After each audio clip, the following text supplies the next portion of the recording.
প্রিয় দর্শক, গত রাতে বুধবার জাতীয় নাগরিক পার্টি এনসিপি, যেটাকে আমরা ছাত্রদের দল বলছি, সেই দল তাদের আর্থিক তহবিল পরিচালনার নীতিমালা প্রকাশ করেছে এবং তারা বলেছে এটা হলো তাদের আর্থিক নীতিমালা এবং ক্রাউড ফান্ডিং। আমি এই নিউজটা দেখে এবং ডিটেল যতটুকু আমি পেয়েছি, এদের যে প্রকাশনা যে অনুষ্ঠানটা, সেই অনুষ্ঠানে তারা সাংবাদিকদের বিভিন্ন প্রশ্নের জবাব দিয়েছেন এবং এই জবাবগুলো দেখেছি এবং তাদের এ সংক্রান্ত যে নীতিমালা যেটা ওয়েবসাইটে পাওয়া যাচ্ছে সেটাও আমি দেখেছি। সত্যি কথা বলতে কি, এই ব্যাপারে ডিটেল আলোচনার আগে শুরুতেই আমি এই এনসিপিকে ধন্যবাদ জানাচ্ছি এবং বিশ্বাস করেন এটা আমার একদম অন্তরের অন্তঃস্থল থেকে আমি ধন্যবাদ জানাচ্ছি। আমি এর আগে কোনো দিন কোনো রাজনৈতিক দলকে এতটা খোলা মনে ধন্যবাদ জানাইনি যতটা এবার আমি এনসিপিকে জানাচ্ছি। আমি সারা জীবন আমি সাংবাদিকতা করেছি যতদিন ধরে, প্রায় 37 বছর হয়ে গেল।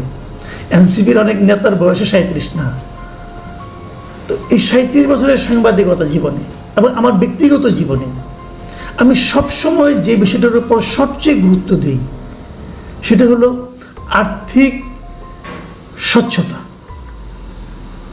আমি মনে করি আর্থিক স্বচ্ছতা হলো সবচেয়ে গুরুত্বপূর্ণ। আমি কেন মনে করি সেটা নিয়ে আরেকদিন আলোচনা করব। এবং আমাদের সবচেয়ে বড় ট্র্যাজেডি হলো আমাদের রাজনৈতিক দলগুলোর কোনো আর্থিক স্বচ্ছতা নেই। তারা কিভাবে টাকা পায়, কিভাবে টাকা খরচ করে, এই ব্যাপারে তারা কারোর কাছে জানায় না, কাউকে জবাবদিহি করে না। এবং এই যে আর্থিক স্বচ্ছতা না থাকাটা, এটাই কিন্তু চাঁদাবাজি, দুর্নীতি, লুটপাট এই প্রত্যেকটা কাজকে উৎসাহিত করে। একজন লোক এমপি হলেন, একজন লোক মন্ত্রী হলেন, আমরা দেখলাম 5 বছরের মধ্যেই তার আর্থিক অবস্থা একদম চোখে পড়ার মতো চেঞ্জ হয়ে গেল। আগে হয়তো ব্যাংকে তার স্থিতি ছিল 10 লাখ টাকা, এটা হয়ে গেল 200 কোটি টাকা। আমরা দেখেছি একজন স্কুল টিচার, আওয়ামী লীগের এক মহিলা স্কুল টিচার ছিল সিরাজগঞ্জের দিকে, হিন্দি না কি যেন নাম, স্কুল টিচার, সে কত হাজার কোটি টাকা মালিক হয়ে গেল 5 বছরে। কিভাবে? কেউ প্রশ্ন করে না, কেউ প্রশ্ন করতো না, বা উনি প্রশ্ন করলে উনি উত্তর দেওয়ার কোনো প্রয়োজন বোধ করতেন না। সেই জায়গাটাতে একটা পার্টিকে জবাবদিহিতার আওতায় আনা, আমি মনে করি একটা পার্টির প্রথম এবং সবচেয়ে বড় যোগ্যতা।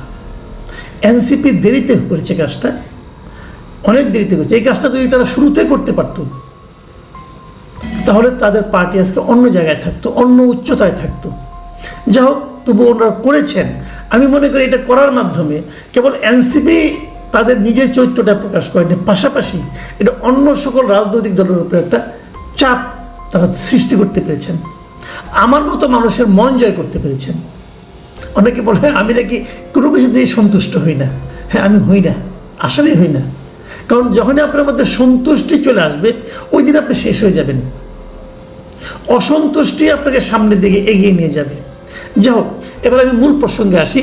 ওনাদের এই ক্রাউড ফান্ডিং নীতিমালাটা কিভাবে ঘোষণা করেছেন এটা একটা আলোচনা করি। দু একটা ক্ষেত্রে আমার হয়তো কিছু সন্দেহ আছে, সেগুলো আলোচনায় আনি। আলোচনা করাটাই সবসময় ভালো।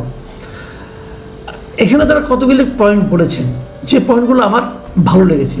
ওনারা বলেছেন ওনারা কয়েকভাবে টাকা নেবেন, কয়েকভাবে তাদের ফান্ড রেজ করবেন। 1 নম্বর হলো গিয়ে ওনারা দলীয় ফর্ম বিক্রি করবেন, 2 লাখ ফর্ম বিক্রি করবেন। এই 2 লাখ ওনারা আপাতত আশা করছেন যে 2 কোটি টাকা আসবে। এক একটা ফর্মের দাম 100 টাকা, তারপরে 2 লাখ ফর্ম তারা বিক্রি করবেন সারা দেশে, সদস্য ফর্ম। আসলে ভালো, কম আসলেও সমস্যা নাই। অলরেডি 70,000 ফর্ম বোধ তারা বিভিন্ন জেলায় পাঠিয়েও দিয়েছেন। কি আসে দেখা যাক। এর বাইরে থাকবে এককালীন চাঁদা। এককালীন চাঁদা দিবেন সবাই, যারা মেম্বার হতে চান তারা দিবেন। মাসিক চাঁদা তারা নেবেন সবার কাছ থেকে। এছাড়া টি শার্ট, মগ, বই এগুলি তারা বিক্রি করবেন। এখান থেকে কিছু টাকা আসবে। এটা হয়তো একটা চলমান প্রক্রিয়া হবে, আমি মনে করি এটা ভালো। আরেকটা হলো শুভাকাঙ্ক্ষীদের অনুদান নেবেন। যারা এই দলটা ভালো চায় তারা অনুদান দিবেন এই দলকে। আমি বলে রাখি, আমি এই দলকে অনুদান দেব। আমি গরিব মানুষ, অল্প দেবো, কিন্তু আমি দেব। এবং আমি এটাও বলে রাখি, যদি বাংলাদেশের অন্যান্য রাজনৈতিক দল এই ধরনের ট্রান্সপারেন্ট ওয়েতে অনুদান চায়, আমি তাদেরকে অনুদান দেব। যত দল চাইবে আমি সব দলকে অনুদান দেব। কারণ আমি চাই সবাই কথা বলুক, দেশের স্বার্থে সবাই কথা বলুক, এবং সেক্ষেত্রে আমার যতটুকু সামর্থ্য আছে আমি সবাইকে চাইবো যে তারা টিকে থাকুক। টিকে থাকার জন্য টাকাটা একটা জরুরি ব্যাপার। সেই টাকাটা মানুষের কাছ থেকে আসা উচিত। সেই টাকাটা যদি একজন লোক দেয়, ধরেন একজন বড় ব্যবসায়ী দিল, যখন আপনি একজন বড় ব্যবসায়ীর কাছ থেকে টাকা নেবেন, তখন সেই ব্যবসায়ীটার কাছে আপনি কিন্তু আপনার মাথা বিক্রি করে দিলেন। পরবর্তী সময় যদি আপনি কোনো জায়গায় দায়িত্বপূর্ণ জায়গায় যান, তখন ওই ব্যবসায়ীর কাছে কিন্তু আপনি দায়বদ্ধ থাকবেন। তারা আপনাদের কাছ থেকে কিন্তু অন্যায় আবদার তারা আপনার কাছ থেকে বাস্তবায়ন করিয়ে নিয়ে যাবে। যে কারণে একজনের কাছ থেকে 10 লাখ টাকা না নিয়ে আপনি 1000 জনের কাছ থেকে 1000 টাকা করে নেন, সেটা হলো ভালো। যাও, তারা ওই দিকে যাবে। কিন্তু এখানে আরেকটা জিনিস আমার পছন্দ হয়েছে, সেটা হলো যে যারা পূর্ণকালীন নেতাকর্মী যারা হবে, যারা নাকি দলের জন্য সার্বক্ষণিক কাজ করবে, তাদের সংসার কীভাবে চলবে, এই প্রশ্নটা আমি বহুবার বলেছি। আমি বহুবার জানতে চেয়েছি যে একটা দলের যারা লিডার, ওদের সংসার কীভাবে চলবে। আপনি দেখবেন একে দলের সাধারণ সম্পাদক, সভাপতি, মানে হওয়ার পরে গাড়ি বাড়ি অনেক কিছু হয়ে যায়। কোত্থেকে আসে ভাই, কোত্থেকে আসে বলেন? দল ওনাকে বেতন দেয়, বেতন দিলে কয় টাকা বেতন দেয়? যারা মন্ত্রী হন, মন্ত্রী বেতন কত? মন্ত্রী বেতন কত? তাহলে তার শান শৌকতটা আসে কোত্থেকে? এই সমস্ত প্রশ্ন কিন্তু উঠবে। বাংলাদেশের কোনো মন্ত্রী বেতন আমার চেয়ে বেশি না। বাংলাদেশের কোনো মন্ত্রীর বেতন, কোনো উপদেষ্টার বেতন আমার চেয়ে বেশি না। আমি এই বিভিন্ন টকশো করে, বিভিন্ন পত্রপত্রিকায় লেখালেখি করে আমি যা ইনকাম করি, তার অর্ধেকও ইনকাম করে না। কিন্তু আমি গরিব মানুষ, এই টাকা দিয়ে আমার সংসার চালানো কষ্ট হয়। কিন্তু তাহলে ওনাদের কেমন এত সাংসকত হয় বলেন? বেসিক কোশ্চেন করলাম আমি। কিন্তু হয়ে যায় কেন? তারা কোনো হিসেব দেয় না, তাদের কোনো জবাব দিতে নাই। এই জবাব দিয়ে যখন নিশ্চিত করবেন তখন হবে। আবার যারা বিরোধী দলে আছেন তাদেরও সাংসকত দেখবেন করে। বিরোধী দল এত টাকা আসে থেকে, ওই যে কমিটি বাণিজ্য করে, অমুক করে, তমুক করে আসে। এবং তাদের যদি আপনি যদি তাদেরকে বেতন দিতেন, তখন আপনি প্রশ্ন করতে পারতেন, তোমাকে তো আমি এই টাকা বেতন দেই, তুমি তো পূর্ণকালীন কর্মী আমার, তুমি কোথায় পাবা টাকা?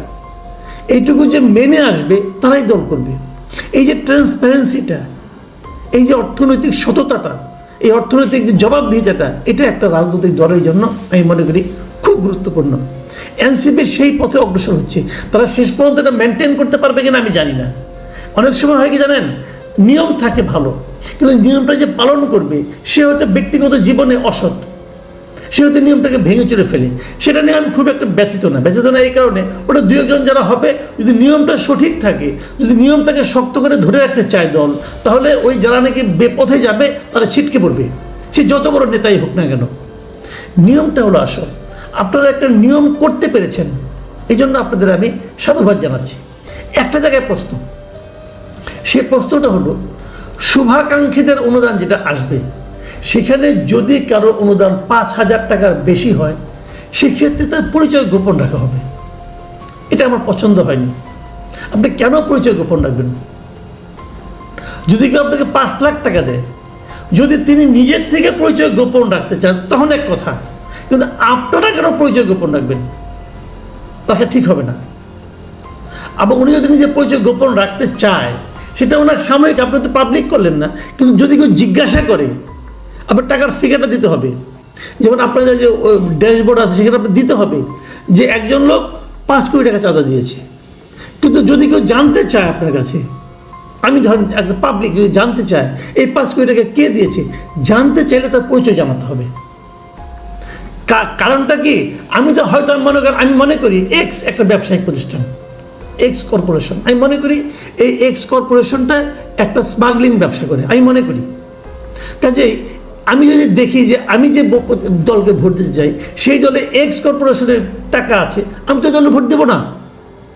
কাজে আমি যখন আপনাকে ভোট দেবো কি দেবো না, এটা ডিপেন্ড করছে আপনি আমার কাছে কতটা স্পষ্ট নিজের চেহারাটা করতে পেরেছেন তার উপর। আপনার চেহারাটা কোথায়? যারা আপনার সঙ্গে বসে, আপনি যাদের সঙ্গে বসেন তাদের উপর। কাজে সেটা দেখে আমি ভোট দেবো। কাজে যদি কোনো সদস্য আপনাকে পার্টিকুলারলি জানতে চায় ওই 5 কোটি টাকা কে দিয়েছে, আপনাকে ভাই বলতে হবে। আপনি খুচরা মুচরা খবরের মানে টাকার হিসাব দিবেন আর ওই বড়গুলি গোপন রাখবেন ভাই, এটা হয় না। দিলে সবগুলি দিতে হবে A to Z। আপনি বলবেন এতে টাকা কম আসবে না, কম আসবে না। আপনি যখন সবার পরিচয় প্রকাশ করবেন তখন ওই ধনী লোকগুলো আপনি চাঁদা দিবে না। না দেখ, গরিবের টাকায় চলেন, সমস্যাটা কোথায়? গরিবের টাকায় চলেন, প্রবলেম নেই কোনো। ওই ধনী লোকের ব্যবসায়িক প্রতিষ্ঠানে যারা চাকরি করে তারা আপনাকে ভোট দিবে, ওই একজন ব্যক্তি ভোট দিবে না, সমস্যা নেই কোনো। ওই লোকের টাকার উপর ডিপেন্ড করেন না। এখন শেষ কথা যেটা বলতে চাচ্ছি, আপনারা একটা নতুন জিনিস চালু করেছেন। আমি আপনাদের ড্যাশবোর্ডে গিয়েছিলাম, দেখলাম যে মাত্র 7 দিন হয়নি, এখন 3 দিনের মধ্যে মোটামুটি ভালোই টাকা পড়েছে। আমি এটা নিয়ে আরও আলোচনা করব। আজকে যেখানে থামতে চাই সেটা বলছি। আপনাদের দুটো ঘটনা নিয়ে কিন্তু আপনাদের জনপ্রিয়তা অনেক কমে গিয়েছে। সেটা হলো এই যে আপনাদের সমাবেশগুলো করেছেন, একটা সমাবেশ এবং একটা ইফতার পার্টি, সেখানে খরচের হিসাবটা আপনাদের দিয়ে দিতে হবে। কোথা থেকে টাকা পেয়েছেন এবং কিভাবে খরচ করেছেন এটা আপনার ভাই দিতে হবে। 2 নম্বর হলো আপনাদের অনেক নেতার ব্যাপারে কিন্তু নানা ধরনের আপত্তি উঠেছে। তাদের অর্থনৈতিক কর্মকাণ্ড, হঠাৎ করে বড়লোক হয়ে যাওয়া, হঠাৎ করে একদম গরিব থেকে বিশাল বড়লোক হয়ে যাওয়া, যার পকেটে টাকা থাকতো না সে হঠাৎ করে জমিদার বংশের সন্তান হিসেবে নিজেকে পরিচয় দিতে শুরু করা, এই যে বিষয়গুলো, এই যে লোকগুলো, এই লোকগুলোর ব্যাপারে কিন্তু আমরা আরও ট্রান্সপারেন্সি পেতে চাই, আরও ট্রান্সপারেন্ট তাদের মানে আপনার বিবৃতি, তাদের চেহারাটা আমরা দেখতে চাই। এটা আপনাদের করতে হবে ভাই। আর ওই দুটো অনুষ্ঠানের খরচের হিসাবটা আপনাদেরকে দিতে হবে। আপনারা দিন, আপনাদের সঙ্গে আমরা থাকব। এবং এই সঙ্গে অন্যান্য সকল রাজনৈতিক দলকে বলবো, আপনাদের অর্থনৈতিক ব্যবস্থার আমরা হিসাব চাই। আপনারা এদেশে রাজনীতি করবেন, এদেশের জনগণকে কোনো গুরুত্ব দিবেন না, তা হবে না। এদেশের জনগণ জানতে চায় আপনার খরচ কীভাবে মানে ব্যয় এই নির্বাহ করেন, কত টাকা পান, কার কাছ থেকে পান, কীভাবে খরচ করেন, জানাতে হবে। ট্রান্সপারেন্ট আপনাকে হতে হবে। ট্রান্সপারেন্ট হবেন না, স্মাগলারের টাকায় দল চালাবেন আর বলবেন আপনি জনগণের দল, এটা চলবে না ভাই। আপনি যে দলই হন না কেন। আমি জামাতের ওয়েবসাইটও চেক করেছি, জামাত বলে তা নাকি নিজেদের টাকায় চলে, খুবই ট্রান্সপারেন্ট পার্টি, কোনো হিসাব দেখিনি ওখানে। যদি আপনারা নিজেরা হিসাব করেন তাহলে নিজেরাই ভোট দেন, আমাদের ভোট চাইেন না। আমাদের ভোট চাইতে হলে আমাদের কাছে আপনাদের অবস্থানটা ক্লিয়ার করতে হবে। আমি জামাত ইসলামের দেখলাম তাদের ওয়েবসাইট বেশ গোছানো ওয়েবসাইট। আমি জামাত ইসলামকে রিকোয়েস্ট করব আপনাদের অর্থনৈতিক ড্যাশবোর্ড, অর্থনৈতিক হিসাব নিকাশ পাবলিক করুন। বিএনপিকে রিকোয়েস্ট করব আপনারা করুন।